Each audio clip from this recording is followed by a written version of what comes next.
زندگی میں پہلی دفعہ اسے اگر کسی سے پیار ہوا تھا اور وہ کوئی اور نہیں اس کا میاں تھا، اس کا میاں بھی اس سے پیار کرتا تھا، دونوں مطمئن تھے، یوں زندگی بڑی خوشگوار گزر رہی تھی۔ اس دن بھی اس نے میاں کو دروازے پر خدا حافظ کہا اور گھر کی صفائی میں مگن ہو گئی۔ کوئی آدھ گھنٹے بعد دروازے پر دستک ہوئی، اس نے دروازہ کھولا، علاقے کے 3-4 آدمی بڑے مغموم سامنے کھڑے تھے۔ بتانے لگے کہ اس کے میاں کو ایک حادثہ پیش آ گیا، ایک گاڑی اس کی سائیکل کو ٹکر مار کر فرار ہو گئی۔ اس کا میاں گاڑی کے نیچے آ کر کچلا گیا اور جانبر نہ ہو سکا۔ پولیس اس کی لاش اسپتال لے گئی ہے اور پوسٹ مارٹم کے بعد 3-4 گھنٹے میں اسے مل جائے گی۔ آپ اسے دفنانے کا انتظام کر لو۔ بتانے والے چلے گئے مگر وہ گمسم بہت دیر تک دروازے میں کھڑی رہی۔ پچھلے کئی ماہ سے دروازے کی دستک صرف اس کے خاوند کی آمد کی نوید ہوتی تھی، مگر آج کی دستک اس کی موت کا پیغام تھی۔ ایک دم اسے ہوش آیا تو وہ چیخ مار کر مڑی اور چارپائی پر گر کر سسکیاں لینے لگی۔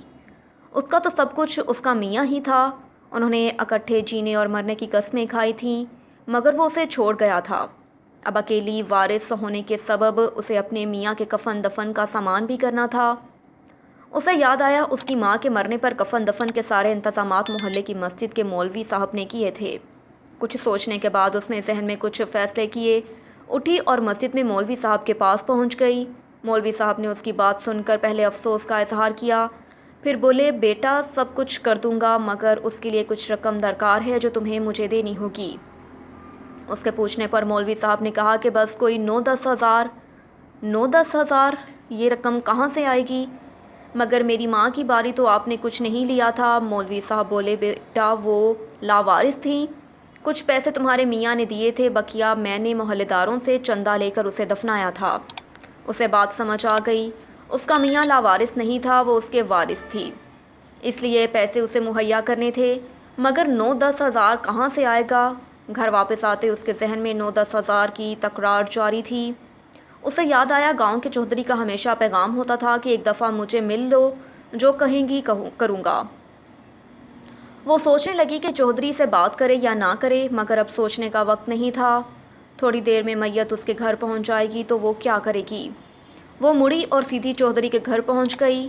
چودھری گھر پر موجود تھا، اس نے رقم دینے میں کچھ پسو پیش نہ کی۔ وہ رقم لے کر مولوی صاحب کے پاس پہنچی۔ رقم دیتے وقت اس نے پھر پوچھا کہ مولوی صاحب کوئی لاوارث ہو تو دفنانے آپ کے ذمہ ہوتا ہے؟ مولوی صاحب کہنے لگے، بیٹا میری کیا حیثیت ہے، یہ محلے داروں کی ذمہ داری ہے، میں تو بس پیسے اکٹھے کرنے میں مدد کرتا ہوں۔ مولوی صاحب آج میرا میاں مرا ہے، شام تک لاش آئے گی، صبح اسے دفن کریں گے، اس سے اگلے دن میں نے آپ سے کچھ پوچھنا ہے، آپ صبح ہی میری طرف آ جائیں، یاد رہے گا؟ جی بیٹا کیوں نہیں، میں پرسوں صبح تمہارے پاس ہی ہوں گا۔ شام کو اس کے میاں کی لاش آئی، وہ رات بھر اس کے پاس بیٹھی روتی رہی۔ صبح محلے دار آئے اور نعش دفنانے لے گئے۔ اب وہ اکیلی تھی، سوائے رونے اور میاں کو یاد کرنے کے اس کے پاس کچھ نہیں تھا۔ وہ بھوکی پیاسی بیٹھی رہی، نکاحت حد سے بڑھی تو اپنے بستر پر لیٹ گئی۔